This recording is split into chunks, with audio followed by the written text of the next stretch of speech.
Bismillahirrahmanirrahim. Alhamdulillahi Rabbil Alamin. Wassalatu wassalamu ala Rasulil Amin. Nabiyyina Muhammad ibn Abdullah wa ala alihi wa sahbihi ajma'in, amma ba'd. Kitab Riyadhus Salihin. Riyadhus Salihin, Kitab Adabis Safar. Yaitulah kitab adab dan peraturan untuk bermusafir. Pengajian kita pada kali ini dalam bab adab musafir. Mana orang nak musafir ni ada adab dia. Setengah orang ni dia tanya juga. Kalau turun hari ni nak turun pintu mana? Ada orang kata kalau hari ni kena turun ke Nela. Kena turun pintu dapur. Itu cerita orang tua-tua. Kalau zaman jahiliah dulu, bukan sekat Nela ke dapur, turun ke atap pun ada juga. Kena buka atap, naik pintu pun. Pasal hari ni dia ada hari juga, hari tak molek. Itu cerita zaman dulu lah. Bila mari Islam tak ada lah cerita tu nya. Adabnya yang betul dalam hari ni, adabnya kena baca doa. Bagaimana cara peraturannya kita akan belajar dalam kitab Adabus Safar ini. Adab yang pertama iaitu bab istihbabil khuruj yaumal khamis wa istihbabihi awalan nahar. Bab sunat keluar musafir pada hari Khamis dan sunat juga memulakan perjalanan musafir itu pada waktu pagi. Jadi kita dah baca hadis dianya. Iaitulah hadis Nabi SAW keluar peperangan pada hari Khamis. Kalau nak pergi perang, Nabi kita suka keluar pada hari Khamis. Jadi ulama-ulama cari sebab kenapa nak cari hari Khamis? Kerana hari Khamis ni hari dibentangkan amalan. Amal kita seminggu ni, bila laporan report dia, malaikat hantar kepada Allah SWT pada hari Khamis.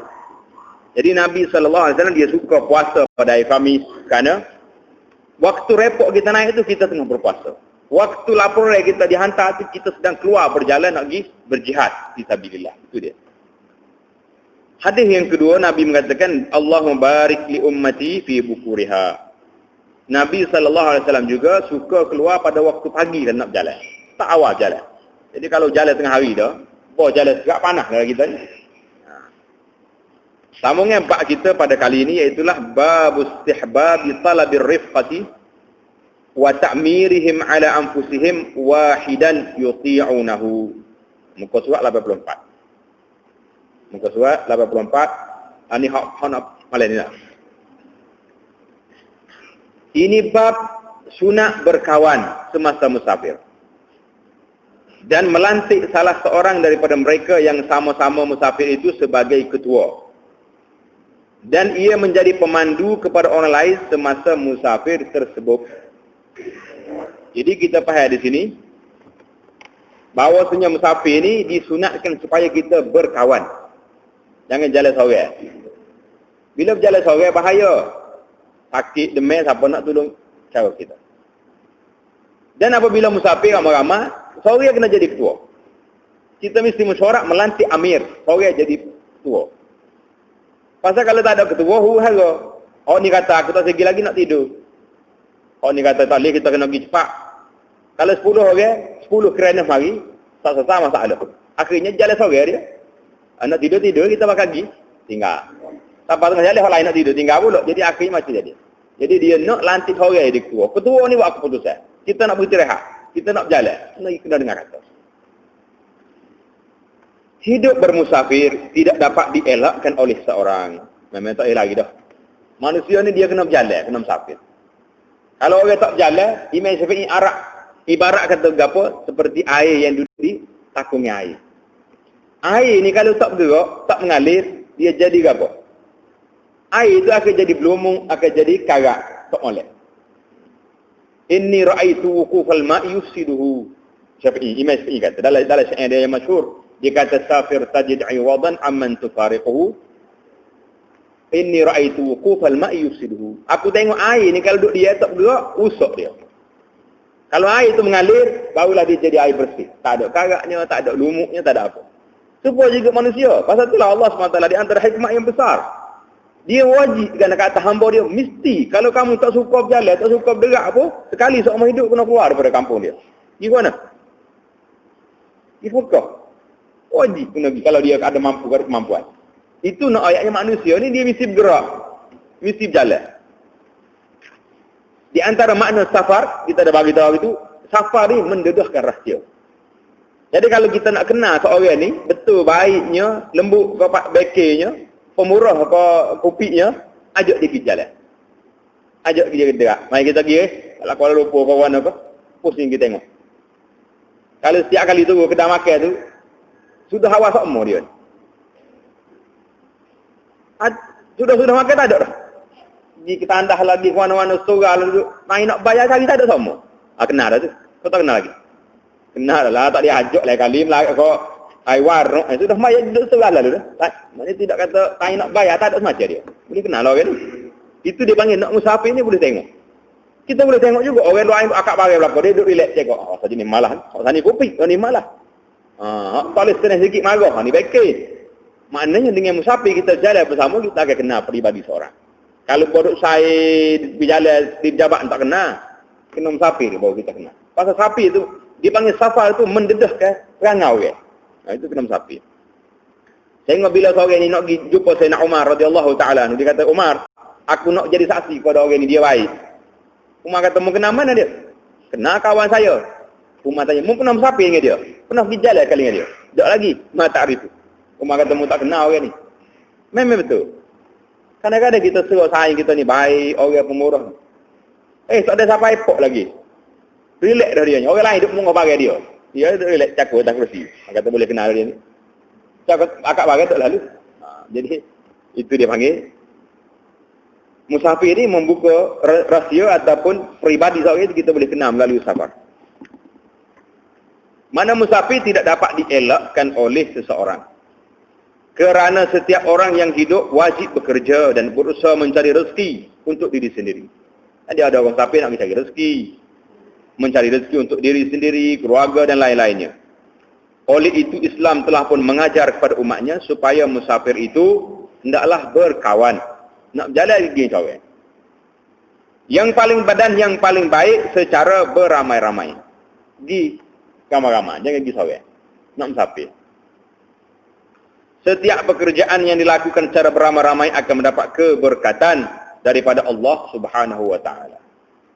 Kalau tak boleh pergi ramai-ramai di mana? Atas masjid. Tempat ibadat, tempat belajar tak boleh duduk ramai-ramai. Kena duduk jauh-jauh. Jauh-jauh dengan kawan tu lah. Dengan Tok Guru kena duduk dekat. Ni terbalik orang kita ni. Dengan saya duduk dekat, dengan ustaz duduk jauh. Paling jauh sekali ada. Kalau masjid ni ada 2 kali ganda lagi, akan ada duduk ujung sekali. Luar pun ada duduk. Dia tak boleh duduk dekat dengan saya. Kita cek minggu ni, kalau kita duduk dekat dengan dia ni, dia sosin. Dia bisik dengan kita. Duduk oyak kota ni, minggu depan baru duduk dekat dia. Cari orang ni tak boleh pasal ni. Ustaz pun nak buat jeling acak kali, kan dia marah kan. Jadi kita kena mikir. Jangan buat masjid ni tempat kita pergi buah. Nak buah sudah habis kuliah kan? Buah je lah. Pak cerah pun tak apa, tak ada orang marah dah kita ni. Habis tinggi tu siap, ambak tu nak tutup masjid. Begitu. Jadi musafir dalam perjalanan kita kena pergi ramai-ramai. An Ibnu Umar radhiyallahu taala anhuma qala qala Rasulullah sallallahu alaihi wasallam law anna an-nasa ya'lamuna min al-wahdati ma a'lamu ma sara rakibun bilailin wahdahu rawahu al-Bukhari. Maksudnya daripada Ibnu Umar radhiyallahu taala anhuma kata bahawa Rasulullah sallallahu alaihi wasallam bersabda, sekiranya manusia tahu akan segala bencana yang akan menimpa mereka dengan sebab musafir seorang diri. Dia tahu macam mana? Seperti yang aku ketahui. Nabi tahu. Nascaya tidak akan ada seorang pun daripada orang musafir itu pergi di waktu malam dengan bersendirian saja. Maknanya kalau kita tahu jalan sore waktu malam ni bahaya, tentulah kita tak akan berjalan sore lagi. Akan cari kawan juga. Pengajaran hadis. Makruh jika musafir seorang diri, melainkan dalam keadaan yang terpaksa. Musafir dengan berteman beramai-ramai itu mempunyai kelebihan yang tertentu, seperti dapat menghindarkan daripada fitnah dan menguatkan semangat. Kalau kita jalan seorang, tak ada kawan, mudah jatuh dalam fitnah. Siapa di bandar besar esok nak tahu nak gimana. Mari buat-buat repik gendong motosikal, jadi repik. Mari pok dah ada hajat, dia tahu nampak tak ada tempat, mari duduk dengan saya. Oh baik orang ni, waktu rumah dia. Sehari dia jamu makan, 2 hari jamu makan, hari yang ketiga kan ni. Dah ada. Ni duk pergi jual. Kenalah kita. Kalau orang perempuan pula, dia akan ambil di rumah pelacuran. Oh ni bahaya ni. Berapa ramai sekarang ni, maklumat-maklumat yang diceritakan, bahawasanya di rumah-rumah pelacuran itu, kebanyakan orang-orang yang diambil ni, orang yang kena ikat, orang kena colik buat kita sendiri. Tak boleh keluar daripada rumah ni. Kawalan ketat. Duduk kawalan ketat. Tak tengok dalam saat kemari. Orang yang kena rata tekok. Tengok. Kih buta dengan ceti harai ni. Ceti harai 2 kali. Harai dengan Tuhan sekali. Harai dengan kajian. Ahlung dia panggil. Ahlung. Tak bayar. Dia bukan yang mahal sangat. Bukan 100 ribu. RM1,000. Atau RM1,500. Yang rata tekok. Punya hina ke diri. Jelah hina dengan Tuhan dah. Riba. Pinjam cara riba harai. Hina dengan manusia pula kata tekok. Daripada kata anjing buat dia. Itu cerita manusia. Maknanya seorang ni mudah terjebak ke lembah maksiat. Mudah jatuh ke fitnah. Tapi kalau kita gamar-gamar, orang mari nak ajak kita pergi, kita boleh mikir lagi. Ya Allah ke dia ni. Orang nak kacau kita pun tak berani. Tengok dia ni, dia ramah, jangan main. Dapat menghindarkan daripada fitnah dan menguatkan semangat. Yang kedua, Islam melarang umatnya musafir seorang diri di waktu malam. Kerana waktu tersebut banyak berbahaya kepada orang yang musafir dan juga kepada segala harta benda mereka. Ini hadis yang pertama. Wa an Amr bin Shu'aib an abihi an jaddihi radhiyallahu ta'ala anhum qala qala Rasulullah sallallahu alaihi wasallam ar-rakibu syaitan war-rakibani syaitanani was-salasatu rakbun was-salasatu rakbun. Rawahu Abu Dawud wa Tirmizi wa Nasa'i bi asanid sahihah wa qala Tirmizi haditsun hasanun sahih. Maksud hadis daripada Amr bin Shu'aib, daripada ayahnya, daripada datuknya radhiyallahu taala anhum, bahawa Rasulullah sallallahu alaihi wasallam bersabda, seseorang yang berjalan atau musafir seorang diri seperti cara yang dilakukan oleh syaitan. Syaitan dia tak kira ramah, dia pergi seko dia ya. Syaitan padai dia kata mudah nak godol ke. Pergi ramah tak payah. Noyaknya kepakaran dia ada tu syaitan padai dengan seko dia ya. Manakala orang yang berjalan 2 orang sahaja, samalah dengan cara yang dilakukan oleh 2 syaitan. Berat juga. Jalan seorang seko syaitan, jalan 2 ekor syaitan. Tetapi orang yang berjalan atau pergi musafir dengan 3 orang itu seperti satu jamaah. Mandala hadis ni jelas pada kita, nak 3 orang baru jadi kawan. Pengajaran hadis yang pertama, Islam menggalakkan umatnya pergi musafir secara berjamaah. Sekurang-kurangnya 3 orang dan dilarang bermusafir secara seorang diri atau 2 orang. 2 orang tak boleh. Kata nak musafir kena 3 orang. Sebab 3 tu dianggap sebagai jamaah. Jemaah, nak sembahyang jemaah pun boleh ramah dia 3 orang. Kadang itulah ahli bahasa mengatakan sekurang-kurang jamak itu 3. Ada juga yang kata 2 berjamak dah, tapi yang masyhurnya 3. Pasal itulah bilangan 3 ni kalau dalam mazhab Syafi'i banyak benar. Contohnya orang kurus orang pergi haji. Kalau kerak sorak rambut, denda dia cukup urah payah. Orang dalam ihram lah. Orang dalam ihram tu dia lari daripada kerak rambut. Kerak 2 orang, 2 cukup. Kerak 3, seekor kambing. Tu dia. Dia panggil 3 tu jamak, cukup. Kerak asal kuku, cukup. 2 cukup. 3, kambing. Tak melata sebutir batu, cukup. Tak melata 2 cukup. Tak melata 3, kambing. Dikira penuh dah 3. Itu dia panggil 3 tu dikira sempurna, komplit, jamak. Maknanya Nabi nak 3 orang dalam hadis. Yang kedua, orang yang keluar musafir berseorangan tanpa teman akan diperdaya oleh syaitan. Sesungguhnya syaitan dan iblis mudah menguasai orang yang terpencil daripada jemaah.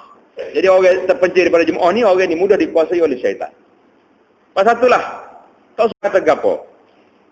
Kita ni, kalau kita sekali-sekala sibuk, tak ada nak sembahyang berjamaah. Bagaimana perasaan kita, rasa kita? Semaya seorang dengan semaya jemaah. Banyak mana? Tak ada 2 kali lekok. 4 rakaat ke 5 rakaat ada ni. Mari lalu. Tapi kalau semaya berjemaah, kita berasa gagah. Gagah tak? Kalau kita suruh, berapa rakaat ada? Tu imam ada. Tu imam sendiri pun kalau dia was-was, orang belakang tak tegur. Kalau dia salah. Jadi berjamaah itu kuat. Syaitan mudah masuk. Kalau semaya seorang ni mudah masuk. Ada setengah orang dia tengok semaya 2 kali. Kata, apa semaya 2 kali? Tak ingat semaya pertama tadi berapa rakaat dia kata. Semaya yang kedua terlupa pula. 3 kali semaya. Tak ada nak kawal, dia punya syaitan mari. Kata apa dia? Maknanya syaitan ni mudah kawal orang yang terpencil. Jadi kalau kita duduk ramai-ramai ni, jangan duduk sendiri, jangan duduk seorang. Kita mesti duduk beramai-ramai. Nak buat kerja ke apa, jangan buat kerja seorang. Nak buat kerja satu benda yang besar, mesyuarat. Tanya pandangan sahabat-sahabat, tanya pandangan kawan-kawan, tanya pandangan guru kita contohnya. Benda ni boleh ke tak boleh, baik ke tak baik. Jadi kalau kita buat seorang, kita pandang seorang kita. Sedangkan kita masa tu boleh jadi dikuasai oleh syaitan. Syaitan, jangan. Kalau mudah mengoyak korek, bahaya, tak jadi. Kena duduk dia. Dia ada benda yang tak boleh koyak. Apa dia? Strategi ketenteraan. Ini tak boleh koyak. Boleh bagi tahu dalam lingkungan kita saja. Kalau koyak, tahu ke musuh, pecah, rahsia, kita pergi. Yang sekian dia lah kita jawab je. Itu dia panggil ada benda yang strategi. Tapi benda-benda yang baik, benda-benda yang dalam kehidupan kita kena mesyuarat. Tanya pandangan sahabat-sahabat, kawan-kawan, keluarga kita. Itu cara dia. Kalau main buat kerja seorang, akhirnya punah seorang jawab dia. Hadis yang ketiga tentang jalan untuk jadi ketua. Jadi dalam masalah jalan seorang ni, dalam masalah tak di jalan malam ni, ada perbahasan sedikit dibahas oleh ulama. Dalam syarah kitab kita ni, nama syarah Riyadhus Shalihin ni, dia sebut di sini suasana hari ni mungkin berubah. Suasana hari ni mungkin berubah. Kalau zaman dulu orang jalan sore sungguh. Jalan waktu malam mati. Jalan kaki ataupun naik unta tengah pada pasir. Tapi dia kata suasana hari ni berbeza dengan jalan-jalan raya, lebuh raya yang ada ni. Walaupun kita jalan sore, tapi kita naik bas ada 40 orang atas bas tu. Jadi itu tidak dianggap jalan sore. Oh dia tu ni apa jalan malam sore-sore ni? Tidak jalan sore. Betul lah saya tunggu bas ni sore, tapi bila bas mari nanti, kita akan naik bas berapa orang atas bas? 30 orang lebih, 40 orang bas. Naik kapal terbang sampai 400 orang. Naik kereta api lagi panjang. Jadi kata Syekh kita ni rahimahullah taala, dia kata fala yadkhulu finnah. Keadaan sekarang ni tidak masuk dalam macam ni. Hak hadis akan mari nanti hadis Nabi suruh jalan malam. Maknanya kita faham di sini, hadis ini boleh tidak alal itlaq, maknanya tak boleh jalan langsung nak sore. Memang kalau suasana macam tu, kita nak masuk dalam hutan sore-sore, itu memang dilarang.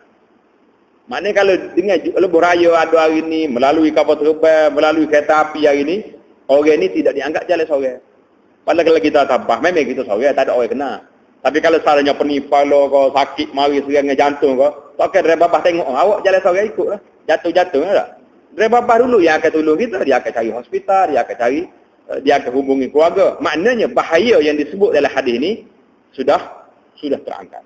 Tapi kalau masih lagi suasana macam ni, nak masuk dalam hutan sore, tak ada orang lagi sekalian kita, ini tak boleh. Kita kena cari kawan pergi. Kerana lo ni boleh jadi kita pening, kena mari serangan jantung, serangan binatang buah kemari. Kalau kita sore, siapa nak tolong? Jawabnya bahaya sore diri. Jadi itulah perbahasan dianya. Mana dalam suasana hari ini boleh dikatakan perjalanan sore ini tidak dianggap sore. Kerana dia jalan ramah hakikat.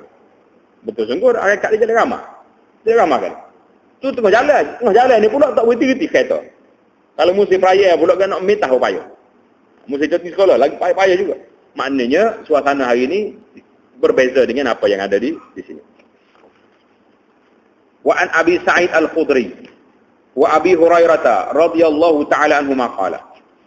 Qala Rasulullah sallallahu alaihi wasallam, "Idza kharaja salasatun fi safarin falyu'ammiru ahadahum." Hadisun hasan rawahu Abu Daud bi isnadil hasan.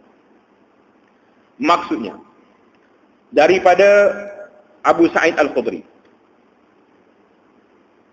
dan Abu Hurairah radhiyallahu taala anhuma, dua-dua orang ini sahabat Nabi belaka.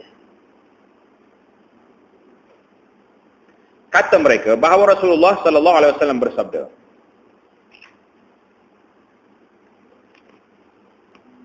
apabila ada 3 orang yang keluar musafir, maka hendaklah mereka melantik salah seorang daripada mereka menjadi ketua dalam kumpulan itu. Jadi kalau kita pergi 3 orang, lantik seorang, awaklah jadi amir, jadi ketua. Dia pun kena terima lah. Kalau orang setuju semua dia jadi ketua, kena terima. Tapi ketua pun jangan guna salah guna kuasa. Mata kau ketua, dia tahu menggak aku ketua, kata ayah bayar lah makan. Minyak-minyak tak payah bu. Nyanyi lagi tahu. Ketua maknanya orang yang memutuskan, pengurusi lah. Pengurusi mesyuarat. Jadi kita nak berhenti di mana agak ni? Nak makan di mana? Nak semaya di mana? Nak bertolak. Jadi ketua ni sebagai pengurusi untuk mesyuarat sentiasa dalam perjalanan tersebut. Pengajaran hadis, sunat melantik seorang ketua semasa musafir sekiranya bermusafir secara beramai-ramai. Jadi hadis ini juga sekaligus memberi pandangan pada kita bahawanya setiap tempat mesti ada ketua. Dalam kampung kena ada tok hulu. Atas pada tok hulu segi penggawa. Atas pada penggawa daerah, DO orang panggil. Lepas pada DO ada menteri. Lepas menteri ada raja. Jadi tak boleh satu negara tidak ada ketua. Karena kalau tak ada ketua, masing-masing jadi ketua. Huru-hara dia. Jadi nak lantik. Kalau seorang 3 orang nak jadi musafir ni kena lantik. Lagu mana satu negeri tak payah lantik. Pasal ada juga sebagai orang pahada tu, lantik ketua tu, kerja dunia belaka tu. Buat kita ni pada ngatik di masjid. Lah. Nak jalan 3 orang pun Nabi suruh lantik ketua. Tak kira satu negeri tak ada ketua. Jadi nak lantik ketua pun kita kena pilih hak baik-baik lah. Jangan duduk ikut say. Kalau duduk ikut say, apa akan jadi? An-nas, kata ahli apa ni, negarawan ni kata apa? An-nas ala dini mulukihim. Manusia ni dia ikut agama, dia ikut fahamnya ketua dia. Kalau ketua dia suka lagu ni, rakyat pun ikut. Kalau ketua dia baik, rakyat dia akan jadi baik. Walaupun ada hal tak baiknya. Maknanya sekurang-kurangnya, ramai orang istijah pada keadaan sedemikian. Tadi kita dah cerita tentang apa dia? Muhammad Al-Fatih rahimahullahu ta'ala. Ajaib tak ajaib cerita? Pelik dah. Bila dia tanya dalam romong dalam apa ni, ramai-ramai tentera ni, siapa dia pernah bertinggal semaya? Tak ada orang tinggal, alhamdulillah.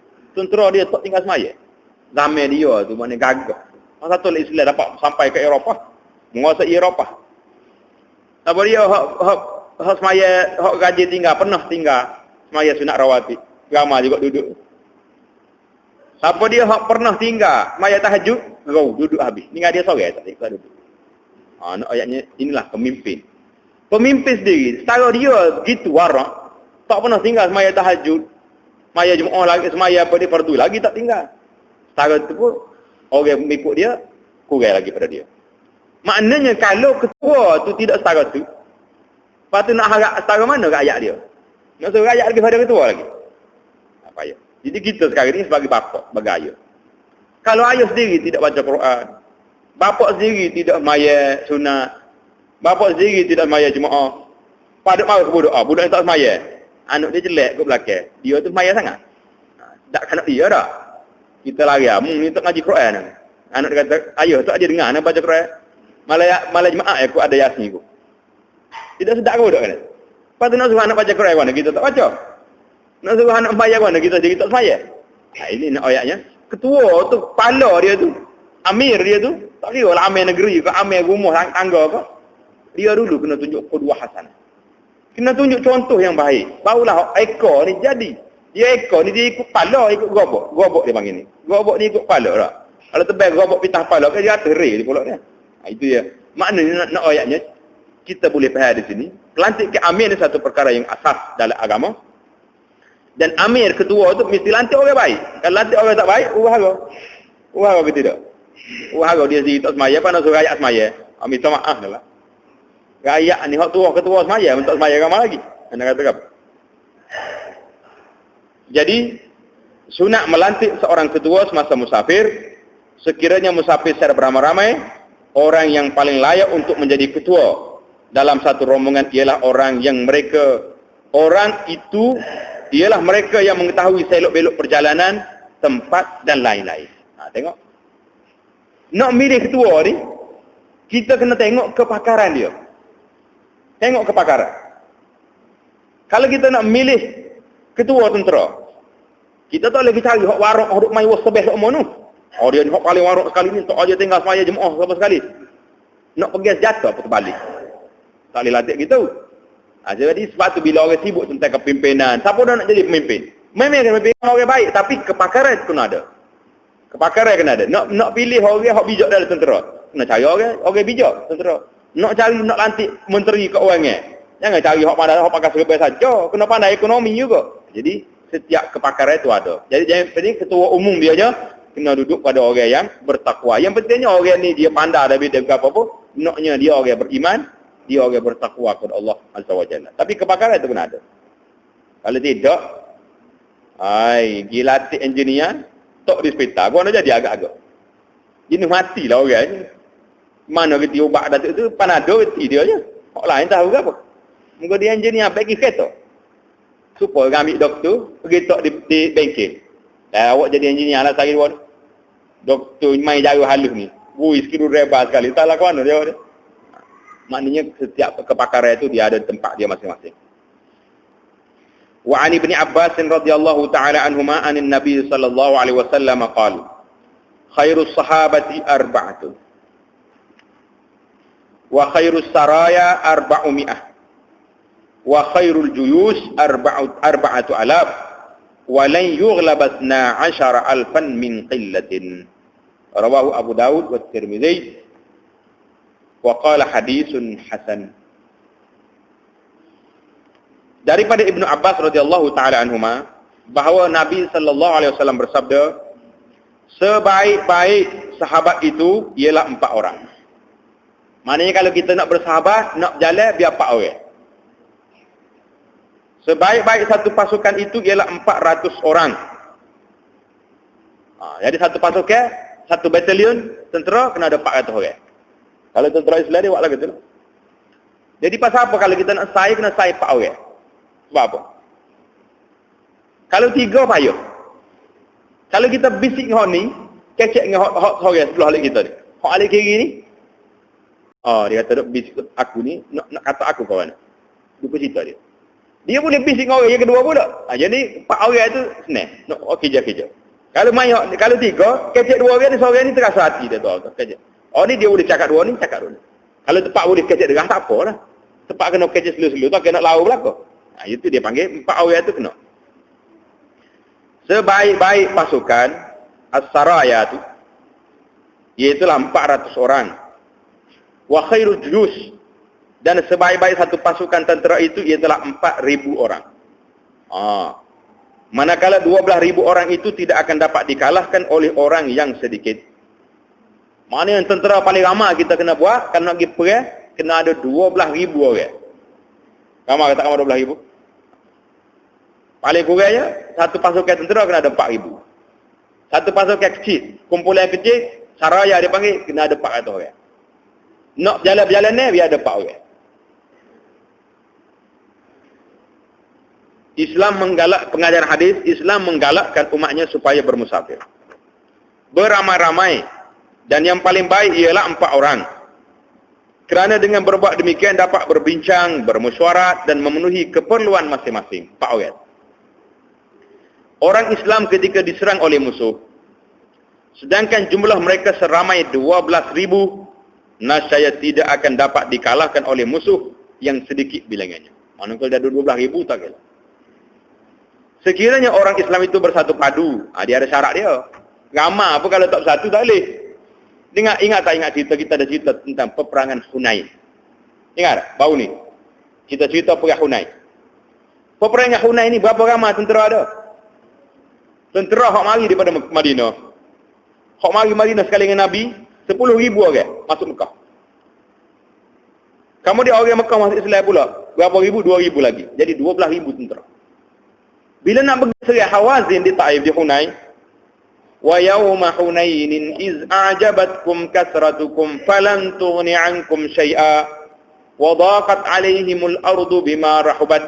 Cerita ada Quran. Pada hari peperangan Hunain, oleh kerana bilangnya dia besar, orang Islam serba bangga. Tak kalah hari ni, bilangnya kita ramai.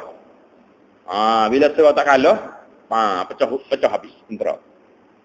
Daqat alihimul ard. Tuhan kata sempit bumi pada hari tersebut kerana tentera Islam pecah. Ingat cerita Hunain ayat dah bagi tu. Malah nak ulang dah malam ni. Cerita peperangan Hunain ni.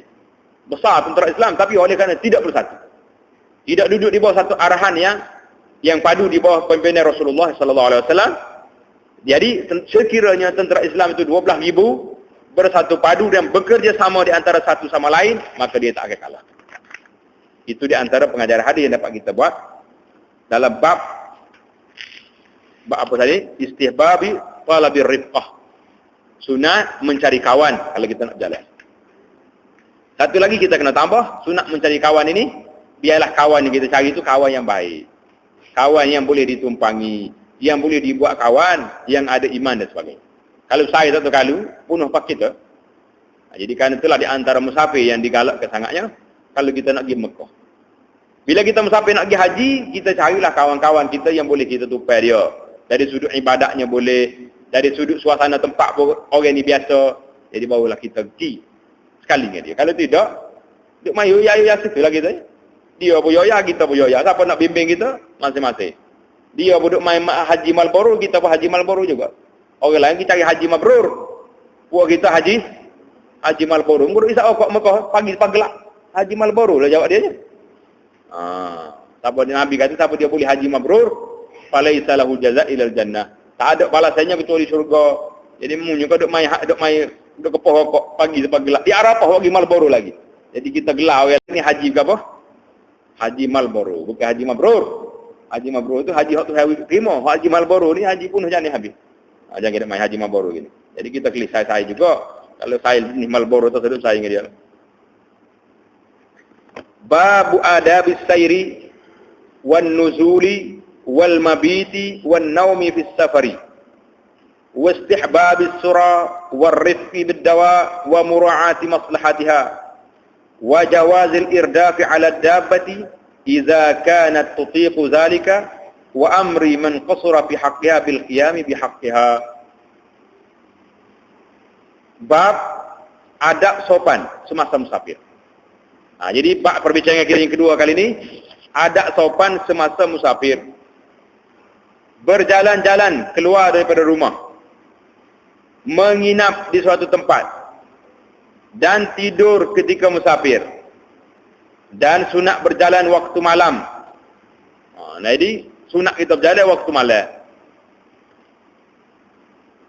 serta berlaku belas kasihan kepada segala binatang yang melata dan menjaga maslahat mereka, serta boleh menunggang binatang tunggangan sekiranya ia sihat dan kuat sehingga dua orang sekalipun tak apa. Boleh berbonceng, bergendo orang kita kata.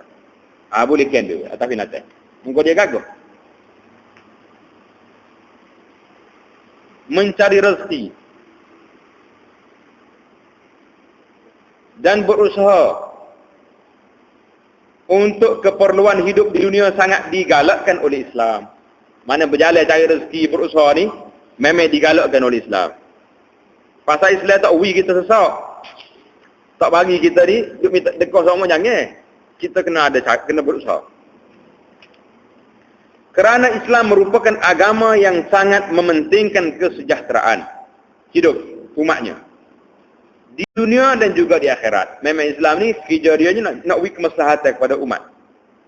Oleh demikian dilarang keras setiap orang merampas hak orang lain dan menginayai makhluk-makhluk lain, termasuklah binatang ternakan serta jenis binatang-binatang yang melata di muka bumi ini. Jadi kena siaplah laku. An Abi Hurairah radhiyallahu taala anhu qala Rasulullah sallallahu alaihi wasallam, "Idza safartum fil khusbi fa'atul ibila hazzaha min al-ardi. وَإِذَا سَافَرْتُمْ فِي الْجَدْبِ فَأَسْرِعُوا عَلَيْهَا السَّيْرَ وَبَادِرُوا بِهَا نِقْيَهَا وَإِذَا عَرَّسْتُمْ فَاجْتَنِبُوا الطَّرِيقَ فَإِنَّهَا طُرُقُ الدَّوَابِ وَمَأْوَى الْهَوَامِ بِاللَّيْلِ." Rawahu Muslim. Maksud hadis ini daripada Abu Hurairah radhiyallahu taala anhu katanya, bahawa Rasulullah sallallahu alaihi wasallam bersabda, jika kamu semua musafir dan berjalan dengan menunggang unta. Kalau kita naik unta, kemudian melintasi kawasan tanah subur. Jadi kita naik unta kita ni, kita lalu ke kawasan banyak pokok-pokok. Tanamnya banyak, rupuknya tebal molek. Maka adalah kamu semua memberi peluang binatang tersebut makan rumputnya dengan secukupnya. Jadi kalau unta kita nampak melilau alas tepi nak makan rumput, jangan duduk piak dia suruh jalan. Dia hanya makan dulu, dia pun nak isi minyak juga. Jadi kalau kita lalu ni kat kelis tesi minyak lah. Tengok taki minyak tak apa ada, tu berhentilah bubuh dulu. Sebaliknya jika kamu semua melintas di tempat yang tiada bahan makanan binatang tunggangan. Lalu ke tengah pada pasir kering kotak. Pada pasir Arak ni kering sungguh. Tak ada apa. Kita ni kalau ke dalam bukit kita ni banyak pokok-pokok. Baru ni ada kawan kita Arak mari. Mari daripada Madinah. Mari Madinah. Jadi kita bawa dia pergi melawak tengok latar rek. Duduk jalannya latar ke comel ke jalan Lebuh Raya tu. Tengok bukit hijau. Duduk sekali pokok gambar balik kiri, sekali lah kan kata nanti dulu habis pilih ke meramu ni. Depan comel lagi Pak itu dulu. Ada Tuhan ni pun comel dah. Muka dia saja kelih. Kapur dia, kalau kelih bukit batu. Kelih padai pasir, tak ada gambar. Mari sini tengok hijau tu kagum dia. Oh comel dia kata negeri. Dia kata comel, kita tak kata gapung. Kita kata comel padai pasir pula. Waktu dia lah tempat tak aja kelih. Nak ayatnya suka dia tu, kata habis meronan. Siapa-siapa dia itu tak ada terpilih. Kau mau tengok jalan lah. Sukanya dia. Jadi, kalau kita jalan, lalu pupuk tebak, peluang ke apa ni, uta tu nak makan, kuda nak makan pupuk, biarnya berik-berik sikit makan-makan, tak apa lah dia. Ni saya tengok ni. Ini orang panggil rahmatan lil alamin. Nabi ni rahmat, ajar gini mau ni. Goyak, naik uta pun nak pergi makan, kena goyak juga. Jika kamu melintasi tempat yang tiada bahan makanan binatang tunggangan, kering kotak, maka hendaklah dipercepatkan perjalanan tersebut agar kamu semua segera sampai ke tempat yang dituju sebelum binatang tunggangan itu habis tenaga kerana jauh dan sukarnya perjalanan tersebut. Kalau nampak tempat kering, biar dia jalan terus. Dia sampai tempat. Biasanya tempat dia berhenti tu, ada air sana. Ada telaga. Orang zaman dulu. Waktu kita pergi melawak di sebelah Arak, dia orang tunjuk, dia kata haji berkata haji. Ini tempat singgah orang haji. Kita masuk dalam kawasan memang, dia ada telaga, dia ada macam hotel, ada bilik-bilik tempat rehat, ada tempat makan, ada tempat uta dia siap dah, pupuk. Kalau kita sini kat saya sipur minyak pun ada lah. Mana uta kita situ makan, tu dia berehat sini. Memang dia buat. Mana Lebuh Raya zaman dulu, cara dia. Lebuh Raya zaman kita ni dengan arak dia ni macam-macam benda lah. Suasana masa tu dengan suasana zaman sekarang ni ikut suasana dia. Jadi Nabi kita sallallahu alaihi wasallam kalau jalan cepat kosong, jalan cepat. Dan begitu juga jikalau kamu semua bermalam di setempat semasa musafir. Kalau nak tidur, maka hendaklah jamu jauhi tempat lalu lintas segala binatang. Jangan tidur tengah jalan. Dan juga tempat tinggal semua binatang-binatang yang hidup melata dan merayap di waktu malam. Jadi jangan tidur di tengah jalan. Pasal bukannya ada lapu, buta. Mari kumpul lainnya, lanyak kita mati habis. Lo ni pun ada, boleh ada lapu ni dah. Berapa banyak kita tengok dalam cerita dasar khabar. Kereta terak masuk dalam rumah orang yang masuk ada, tengah malam. Dalam rumah ni lah. Jalan Lebuh Raya kita lo ni, masuk dalam rumah orang ada juga. Kena rumah rendah pada apa ni. Pada jalan pula kat cokok kereta tak tahan rumah. Nak konak situ. Jadi kalau kita nak tidur di jalan, jangan. Duduk tepi. Dan satu lagi, jangan tidur di tempat lalu binatang. Pasal binatang hayawan, binatang kecil. Semut, berapa dia akan mari tunggu situ. Biasanya dia tunggu tepi jalan. Malam-malam. Pasal orang jalan ni jatuh makan, jatuh benda-benda makan ni. Dia akan makan benda tu. Dia duk cari makan ni. Itu dia. Pengajaran hadis. Binatang tunggangan dan binatang yang hidup melata di atas muka bumi ada mempunyai hak mereka yang wajib diberi oleh manusia. Di antaranya ialah dituntut supaya berlemah lembut serta menjaga kebajikan binatang-binatang itu seperti makan, minum dan lain-lain. Mana binatang kena jaga. Yang kedua, Islam melarang mengganggu tempat laluan binatang dan menjauhi tempat tinggalnya agar orang yang masih dalam perjalanan itu terselamat daripada bahaya dan serangan binatang tertentu. Mana jangan duduk tengah jalan. Nyetijak roh. Wa an Abi Qatadah radhiyallahu ta'ala anhu qala kana Rasulullah sallallahu alaihi wasallam idza kana fi safarin fa'arrasa bilailin ittaja'a ala yaminih wa idza arrasa qabila as-subhi nasaba zira'ahu wa wada'a ra'sahu ala kaffihi rawahu Muslim. Qala al-ulama innama nasaba zira'ahu li'alla yastaghriqa fi an-nawmi fatafuta salat as-subhi an waqtiha aw an awwali waqtiha. Maksud hadis daripada Abu Qatadah radhiyallahu ta'ala bahawa Nabi sallallahu alaihi wasallam apabila baginda musafir dan terpaksa bermalam di tengah perjalanan, mana tengah berjalan nak tidur dalam perjalanan, lalu baginda berbaring pada sebelah kanan tubuhnya. Jadi kalau Nabi kita berhenti awal lagi nak tidur, dia tidur di atas lampu kanan, tidur gini, tidur sebelah kanan gini, nyenggel kanan. Pasal nak suruh rehat, jatuh gitu tak boleh. Jangan tindih dia tu, dia nak berehat juga. Alat-alat kita. Jadi alat nak berehat, tidur balik kanan. Tengok Nabi, tak ngaji sains dia. Kau ngaji sains. Ngaji sains lah tu. Mana siapa kata Nabi tak pandai sains pula. Kalau tak pandai sains, kenapa dia tidur balik ni? Sejak dia tahu benda tu ada di sini. Tidur belah kanan, pasal alat di sini. Nak bagi rehat pada benda tu. Nabi kita suruh puasa 3 hari sebulan. Puasa hari Senin kami pasal nak bagi rehat perut kita ni duk kerja siang malam. Duk kisah makanan tu kat Tuhan lah tahu. Masuk pula berat-berat ni. Kena makanan Melayu pula Tuhan lah tahunya bodoh busuk bangang masuk. Makanan orang Arab tak ada busuk. Oh kita ni pelik ni bodoh ni. Dan lain-lain kawan-kawan dia tu lah. Bila bodoh tu busuk gu dia tu kat busuk belakang yang peta dia wingi. Jadi kalau we rehat sekali-sekala ke perut tu molek juga. Ada dia pun nak rehat juga. Mesin tu kena rehat juga. Kerja ada rehat. Nak ayatnya sains Nabi itu tinggi. Jadi kalau dia tidur di awal malam, dia tidur sebelah kanan. Dan jika baginda tidur sebelum sampai waktu subuh, maknanya siapa lewat dah, dia tidur dekat subuh dah, maka baginda sallallahu alaihi wasallam tegakkan tangan, kemudian baginda meletakkan kepalanya di atas tapak tangannya. Dia letak tangan gitu, tidur gitu. Nak suruh sedar cepat. Jatuh gerak sikit, sedar subuh jalan. Jadi kalau kita ni tidur molek, tak sedar. Para alim ulama berkata bahawa baginda sallallahu alaihi wasallam menegakkan lengan tangannya supaya beliau tidak tidur dengan nyenyak. Tegak tangan, akak tangan. Sehingga lambat bangun untuk sembahyang subuh dan melampaui waktu sembahyang atau tidak dapat sembahyang di awal waktu. Jadi kita nyari ni kena buatlah apa-apa, koci gel ke, pesel pada orang ke, macam-macam alat ada sekarang ni untuk nak bangun mayat. Pengajaran hadis disunatkan berbaring di atas lambung kanan dan menghadap ke arah kiblat. Ini macam mana? Mana kita paling macam mayat dalam kubur tu lah. Kita kira mayat dah kita. Dia kata kau nak tidur gitu tu, mayat tidur lagu ni. Nak suruh ingat ke mayat kita ni, kau nak jadi mayat ni. Kau tak boleh jadi mayat. Tak boleh. Tak boleh jadi mayat. Nak kata saya dia kena jadi ke mana pun. Lo ni mayat hidup kalau kita jalan dari.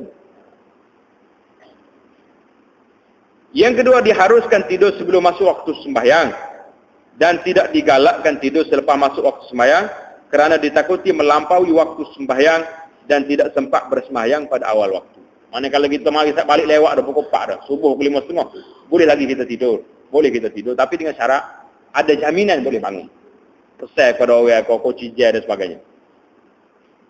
Wa an Anas radhiyallahu taala anhu qala qala Rasulullah sallallahu alaihi wasallam alaikum biduljati. Atas dah tu tak ada baris dah. Bu bagi tepat. Alaikum biduljah.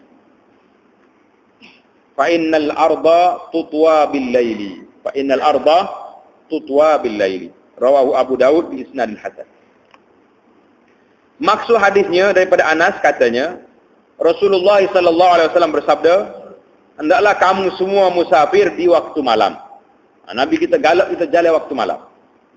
Kerana sungguhnya bumi itu dilipat waktu malam. Betul ke tak betul? Bumi dilipat waktu malam. Coba kita naik bas. Lagi Kuala Lumpur. Naik bas tengah hari dengan bas malam. Mana cepat siapa? Mana cepat? Mesti cepat malam. Kalau kita tidur tu kan. Naik setengah jam tidur. Sedar-sedar Kuala Lumpur. Oh cepat siapa? Siapa ada? Padahal ni super dulu ya berjalan ni. Tapi dia tidur. Tu jadi mal. Yang pertama. Yang kedua malam ni dia sunyi. Tak ada gangguan banyak. Orang lalu lintas tak ada. Budak sekolah tak ada. Perjalanan itu cepat. Waktu malam tu tidak mengganggu banyak. Diganggu tidak banyak. Jadi pengajaran hadis ini disunatkan musafir pada waktu malam. Lebih-lebih lagi waktu akhir malam yang hampir waktu sembahyang subuh. Kerana waktu tersebut dapat mencerdaskan badan dan akal fikiran. Yang kedua, keluar musafir di awal waktu pagi dapat mengelakkan sebarang kesukaran dan kepayahan. Kerana ketika itu tiada kesibukan di samping cuaca masih sejuk dan nyaman. Jadi zaman dulunya itulah suasana. Zaman dulu ni nyaman belakang tengah hari tengah malam pun. Engkau pakai aircon tu kan. Jadi adalah suasana-suasana perubahan tu. Zaman dulu kita jalan tengah hari. Dia jalan sampai panas matahari, dia berhenti rehat. Putar dia duduk. Bawa pokok kayu mana-mana. Pasal kemah rehat, lepas tu baru sambung balik tu. وعن أبي ثعلبة الخشني رضي الله تعالى عنه قال كان الناس إذا نزلوا منزلا تفرقوا في الشعاب والأودية فقال رسول الله صلى الله عليه وسلم إن تفرقكم في هذه الشعاب والأودية إنما ذلكم من الشيطان فلم ينزلوا بعد ذلك منزلا إلا انضم بعضهم إلى بعض رواه أبو داود بإسناد حسن. Maksud hadis ini daripada Abu Sa'labah Al-Khushani radhiyallahu ta'ala katanya, adapun manusia apabila mereka sampai di satu tempat berhenti. Jadi bila nak berhenti rehat, biasanya mereka suka berpisah. Hak ni cari pokok ni duduk jauh-jauh. Ketika melalui lereng-lereng bukit ataupun di lembah-lembah sungai, cari tempat nak berehat jauh-jauh. Maka Rasulullah sallallahu alaihi wasallam pun bersabda, sesungguhnya perbuatan bercerai-cerai di antara kamu ketika sampai di suatu tempat seperti melalui lereng-lereng bukit dan lembah-lembah sungai itu adalah cara yang dilakukan oleh syaitan. Nabi kita lari duduk jauh-jauh. Duduk topok senang, nak berakak pergi pulak mudah. Kalau seandainya tidur sore berpokok, sudah orang pergi dah. Dia pula tahu itu jalan. Apa jadi? Harga juga dia. Nak pergi lakonan tak tahu jalan pula ni. Tu orang. Pengajaran hadis makruh bagi mereka yang keluar musafir itu bercerai-cerai daripada kumpulannya. Sebaliknya disunatkan sentiasa berjamaah di dalam semua perkara. Kerana dengan berbuat demikian dapat melahirkan semangat kerjasama di antara sesama ahli. Jadi semangat tu ada. Yang kedua, kebiasaan orang yang keluar musafir itu akan menghadapi berbagai-bagai ujian. Sama ada senang ataupun susah. Oleh itu setiap orang yang bermusafir hendaklah bersabar dan redha dengan perkara tersebut, kerana orang yang sabar itu akan beroleh kemenangan di dunia dan di akhirat.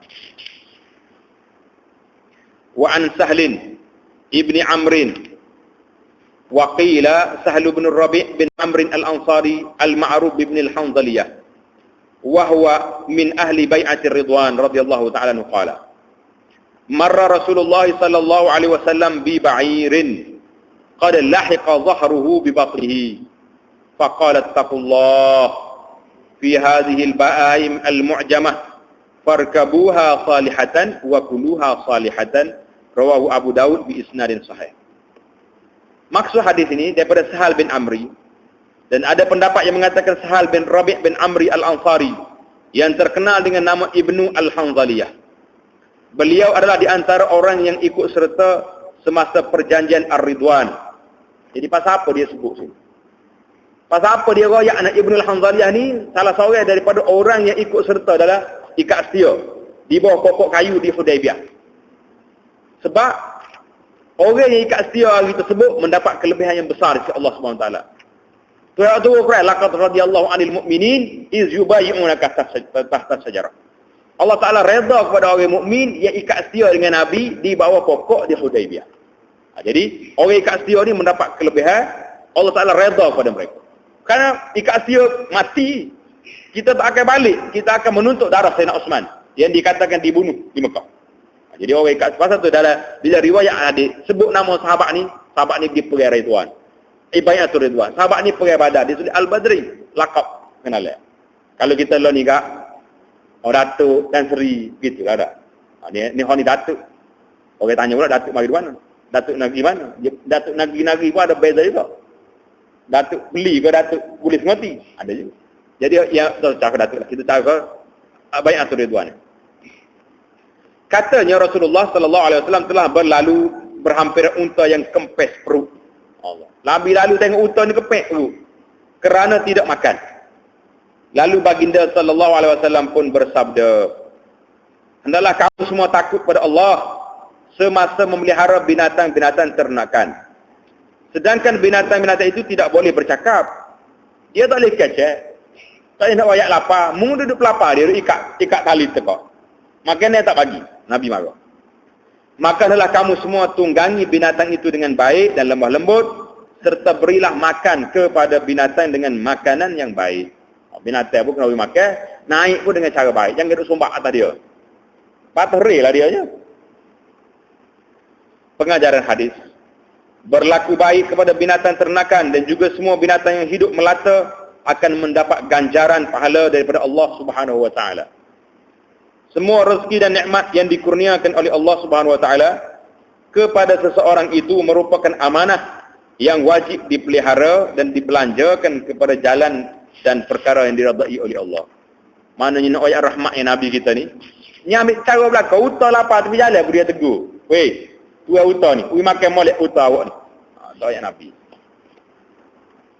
Wa an Abi Ja'farin, Abdullah bin Ja'far radhiyallahu ta'ala anhu qala, "Ardafani Rasulullah sallallahu alaihi wasallam zata yaumin khalfahu wa asarra ilayya hadithan la uhaddithu bihi ahadan minan nas.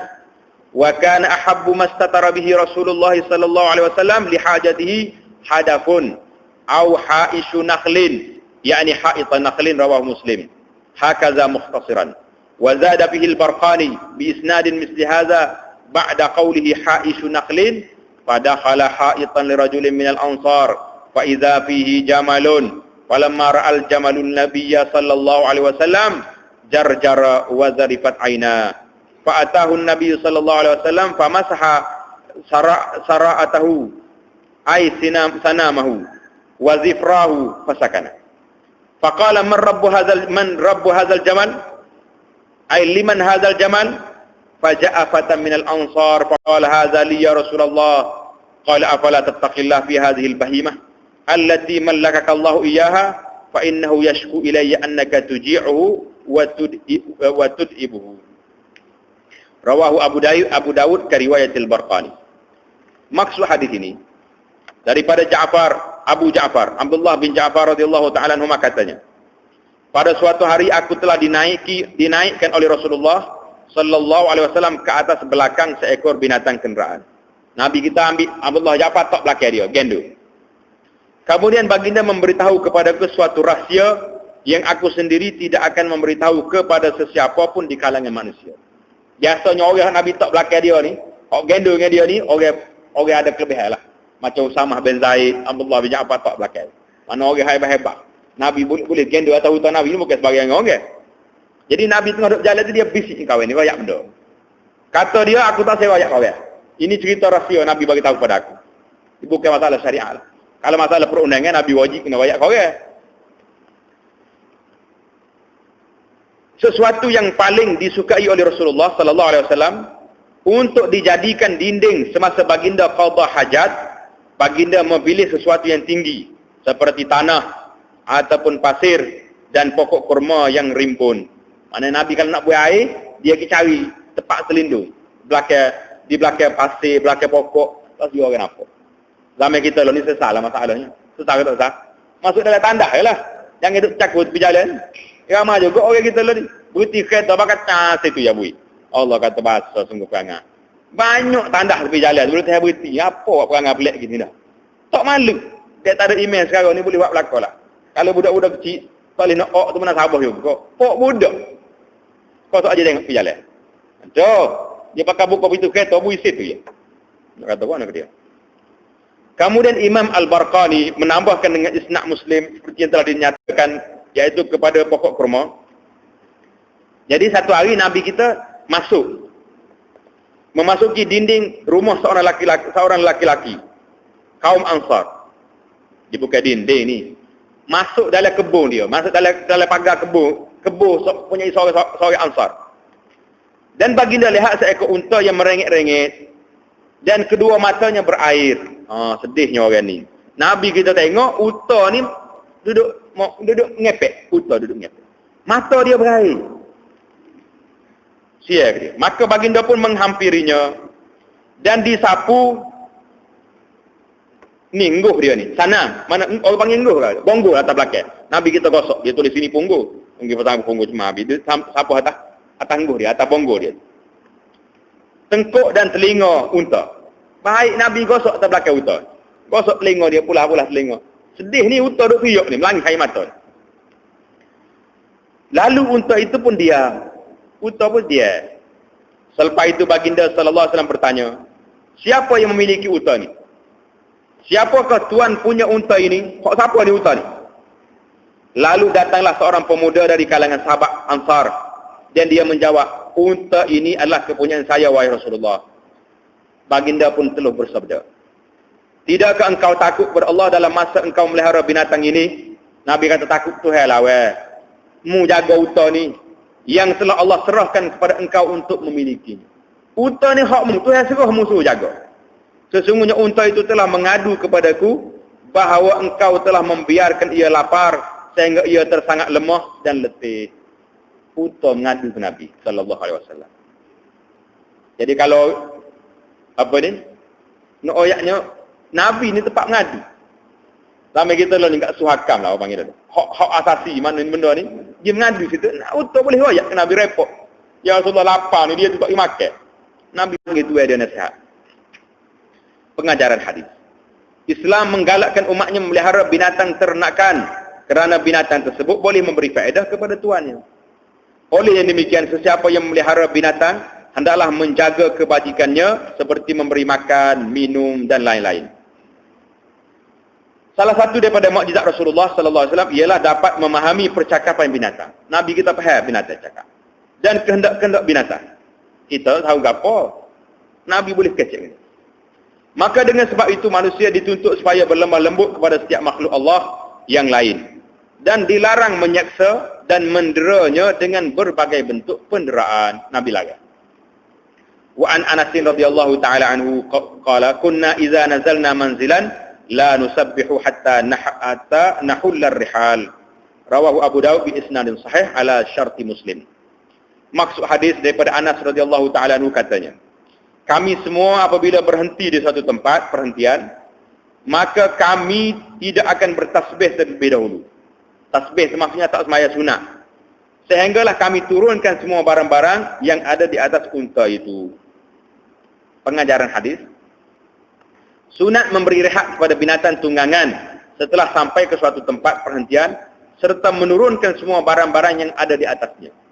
Mana Nabi sallallahu alaihi wasallam bila dia turun tempat dia suka semaya sunat situ.